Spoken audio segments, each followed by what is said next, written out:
आखिर कौन बटेगा और किसका पत्ता कटेगा? क्या योगी आदित्यनाथ का बटोगे तो कटोगे वाला नारा इतना बड़ा हिट हो जाएगा कि महाराष्ट्र में बीजेपी को चुनाव जितवा देगा? क्या इस नारे को ओवर हाइप किया जा रहा है? कहीं ऐसा तो नहीं कि योगी आदित्यनाथ का या फिर बीजेपी का ये जो बटोगे तो कटोगे नारा है, ये भी 400 पार या 300 प्लस वाले नारे की तरह इसकी भी धज्जियां उड़ जाएं?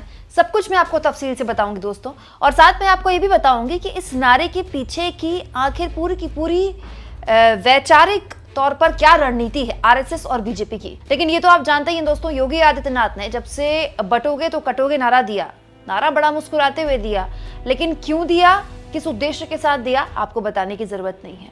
बहुत से गोदी मीडिया के एंकरों ने कहा कि योगी के नारे की वजह से ही हरियाणा में बीजेपी जीत गई। हालत ये हो गई दोस्तों कि अभी कुछ दिन पहले योगी आदित्यनाथ की तस्वीरें और उनके पोस्टर्स इस नारे के साथ, बटोगे तो कटोगे वाले नारे के साथ महाराष्ट्र की कई जगह देखने को मिली। बाद में बीएमसी ने वहां से हटा दी।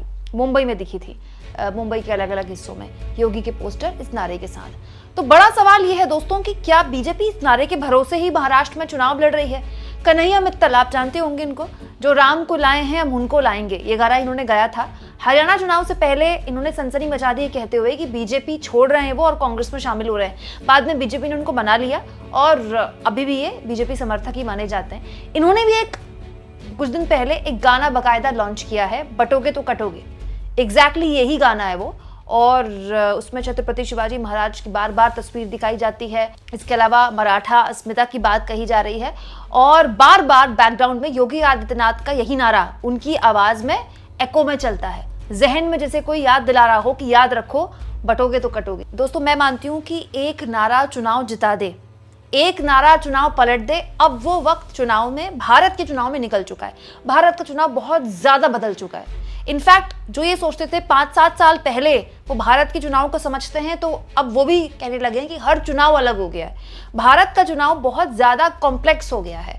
अब उसमें बहुत सी ऐसी चीजें ऐड ऑन हो गई हैं जो आज से 20 साल पहले, 10 साल पहले नहीं हुआ करती थी। तो मैं ये मानने को कतई तैयार नहीं हूं कि कोई एक नारा आपको चुनाव जिता सकता है। हाँ, बज़ क्रिएट कर सकता है, उससे चर्चा हो सकती है, उस पर हेडलाइन बन सकती है, न्यूज चैनल वाले उस पर हल्ला बोल और दंगल वगैरह कर सकते हैं, लेकिन उससे वोट मिल जाए इतने कि आप सत्ता में काबिज हो जाए, ये थोड़ा जल्दबाजी होगा कहना। तो फिर बीजेपी ये क्यों कह रही है?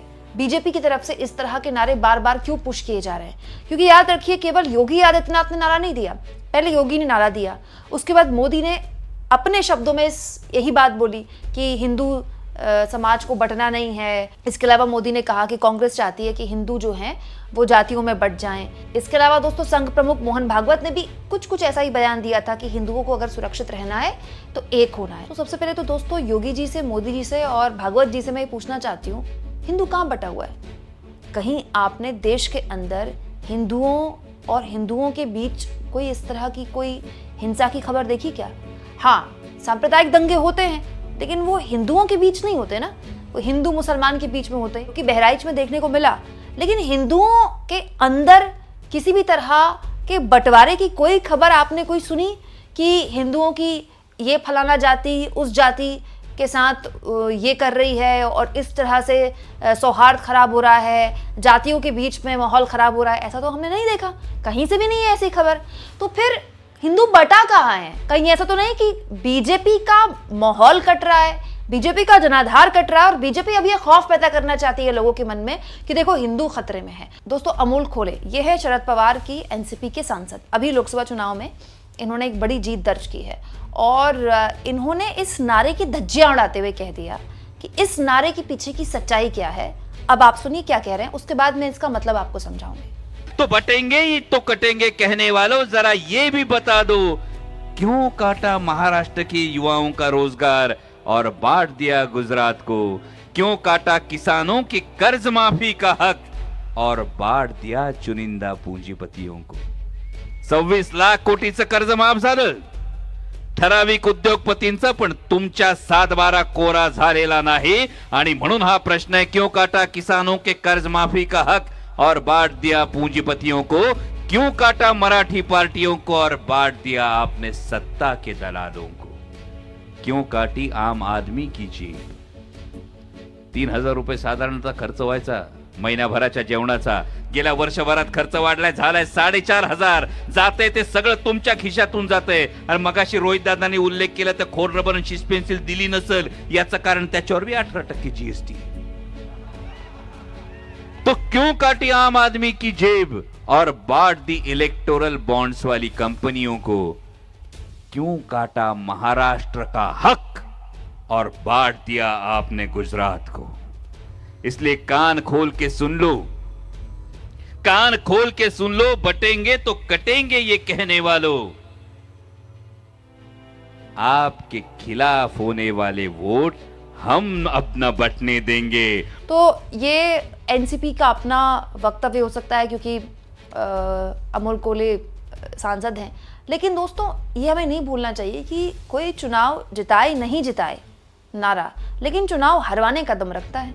अगर मोदी ने 400 पार का नारा ना दिया होता और गोदी मीडिया ने इसको अब सलाखों पर ना बैठाया होता, इसके बाद इस नारे की ढाल लेकर बीजेपी के कई नेताओं ने संविधान बदलने की चेतावनी, संविधान बदलने की बयान न दिए होते, तो अखिलेश यादव, राहुल गांधी और तेजस्वी यादव को हाथ पर हाथ धरे मुद्दा नहीं मिलता. दोस्तों अखिलेश, राहुल और तेजस्वी ने जिस तरह से हाथ में संविधान की किताब लेकर संविधान खतरे में है का नारा दिया, उसको लोगों ने लपका. क्यों? क्योंकि लोगों के मन में डर बैठाया गया एक नारे के द्वारा कि अगर ये 400 पार सीटें ले आए तो ये संविधान बदल देंगे. अब आप आ जाइए इस वाले नारे में, कटोगे तो बटोगे. तो बात ऐसी है दोस्तों कि ये नारे को अगर आप इंटरप्रेट करें तो ये तो हर कोई अपने हिसाब से ले सकता है. मतलब ये तो शरद पवार की पार्टी भी कह सकती है कि देखो ये हमारे कार्यकर्ताओं के लिए कह रहे हैं कि आपको बटना नहीं है, नहीं तो आपका जो जनाधार है वो कट जाएगा. ये तो इंडिया गठबंधन भी कह सकता है अपने कार्यकर्ताओं से या अपने वोट बैंक से कि आपको किसी हाल में बटना नहीं है, नहीं तो आपका जो पूरा का पूरा जनाधार है या फिर ये कह लीजिए कि आपका पूरा का पूरा जो राजनीतिक ताकत है वो कट जाएगी. और दोस्तों हर क्रिया की प्रतिक्रिया होती है, ये न्यूटन का लॉ बताता है, सब जानते हैं. तो कहीं ऐसा ना हो कि जरूरत से ज्यादा ध्रुवीकरण पैदा करने की जो जोर आजमाइश बीजेपी और आरएसएस की है ये और उल्टा पड़ जाए. क्योंकि आप मुझे एक बात बताइए, लोकसभा चुनाव में जिस हद तक घोर सांप्रदायिक बयान मोदी जी ने दिए हैं, घोर सांप्रदायिक, मुजरा, मंगलसूत्र, मतलब मोदी जी ने तो कोई कसर छोड़ी नहीं, मुसलमान, घुसपैठी जैसे शब्दों का इस्तेमाल किया. तो कटोगे तो बटोगे वाला नारा तो किसी भी हाल में इस मोदी के भाषणों से कम नहीं है. तो कटोगे तो बटोगे का नारा एक डर ही पैदा कर रहा है ना हिंदुओं के बीच कि देखो हिंदू खतरे में है. अब अजीब बात है दोस्तों कि ये नारा तो पिछले 10 साल से न्यूज चैनल वाले, बीजेपी के नेता लगातार दे रहे हैं. पिछले 10 साल से यही तो माहौल बनाया जा रहा है देश में कि हिंदू खतरे में है.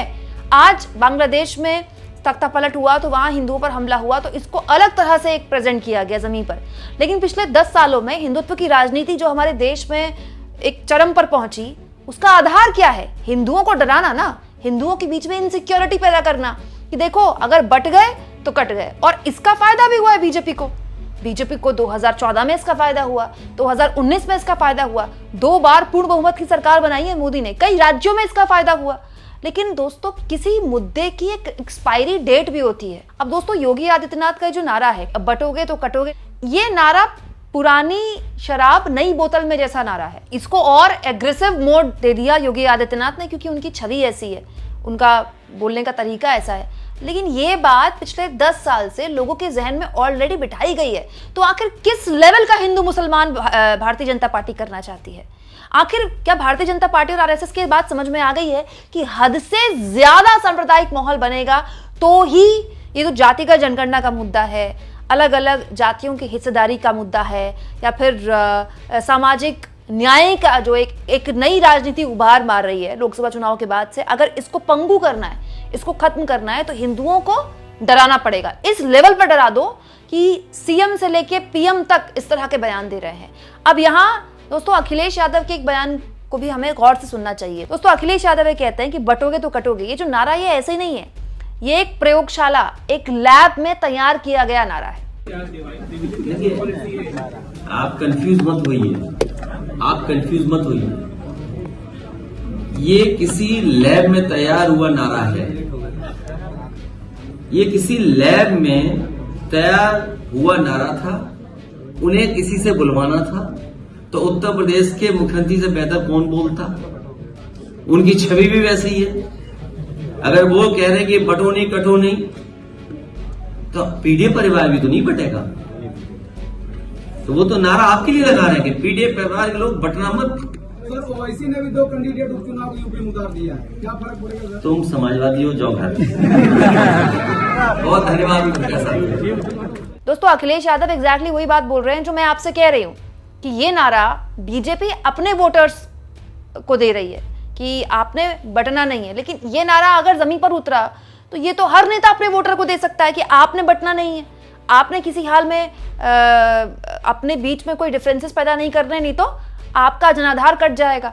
तो कहीं ऐसा ना हो कि ये नारा उल्टा पड़ जाए, क्योंकि अति दोस्तों किसी की भी अच्छी नहीं होती, किसी भी मुद्दे की अच्छी नहीं होती, किसी विचारधारा की अच्छी नहीं होती, और ना ही किसी एग्रेशन की अच्छी होती। दोस्तों आपको क्या लगता है, क्या इस नारे को कुछ ज्यादा ही बढ़ा चढ़ा कर रखा जा रहा है? कहीं ये नारा बैकफायर न कर जाए बीजेपी को, या फिर वाकई में जमीन पर कट्टर हिंदुत्व का ऐसी लहर चल रही है जिसको आप और मैं पकड़ पाने में नाकाम है? क्योंकि इनसिक्योरिटी तो दोस्तों लोगों के मन में अपनी नौकरी ना पा पाने की है, रोजगार जाने की है, अप्रेजल ना हो पाने की है, दिवाली में ठीक से घर के लोगों के लिए शॉपिंग ना कर पाने की है, और अमीर और गरीब के बीच की बढ़ती खाई की है, रुपए की गिरती साख की है।